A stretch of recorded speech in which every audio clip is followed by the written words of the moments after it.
Okay, so சில பேர் எனக்கு மெசேஜ் அனுப்பிச்சோம் பையனோட ராக் கிளைம்பிங் அப்டேட் என்னாச்சுன்னு கேட்டிங்க. இந்த போர்டில் 2 ஸ்டெப் ஏறி இவ்வளோ தானா இதெல்லாம் ஒரு சேலஞ்சான்ற மாதிரி என்னை பார்த்துட்டு ரிட்டையர் ஆகிட்டான்.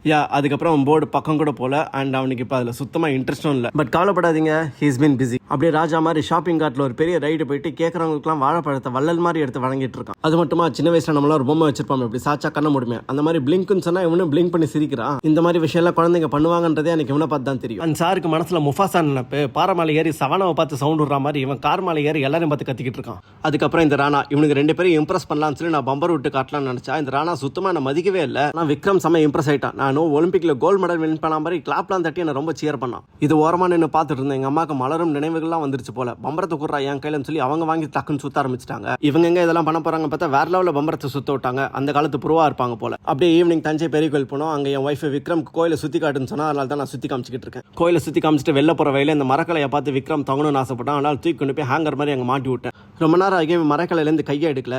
இவன் தொங்குறானா இல்லை தூங்குறானான்னு எனக்கே டவுட் வந்துருச்சு. நீ தொங்கினதெல்லாம் போதுண்டா ராஜா, வா நம்ம வீட்டுக்கு போகலாம், எனக்கு இப்போ ரொம்ப பசியும் தூக்கமாக வருதுன்னு சொல்லி அவனை அங்கேருந்து தூக்கிட்டு நான் வீட்டுக்கு கிளம்பிட்டேன். அடுத்த நாள் ஒரு ஃபேமிலி ஃபங்க்ஷன் இருந்துச்சு. அங்கே இவனை கூப்பிட்டு போனால் அங்கே ஜன்னல் கம்பியை பிடிச்சி ஏறி தொங்கிக்கிட்டு இருக்கான்.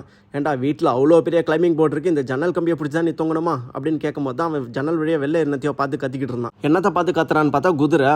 அதுக்கு பக்கத்தில் போய் ஹாய் சொல்லி கொண்டா டைம் ஸ்பெண்ட் பண்ணோம். எனிவேஸ் விக்ரமுக்கு ஒரு வயசாக இன்னும் 1 மாதம் இருக்குது. அதுக்குள்ளே அந்த கிளைம்பிங் போர்டில் திரும்ப ஏறுவானான்னு பார்ப்போம். நீங்கள் என்ன நினைக்கிறீங்க? விக்ரம் அந்த கிளைம்பிங் போர்டில் திரும்ப ஏறுவானா மாட்டானா? உங்களோட கருத்து கமெண்ட் செக்ஷனில் சொல்லுங்கள்.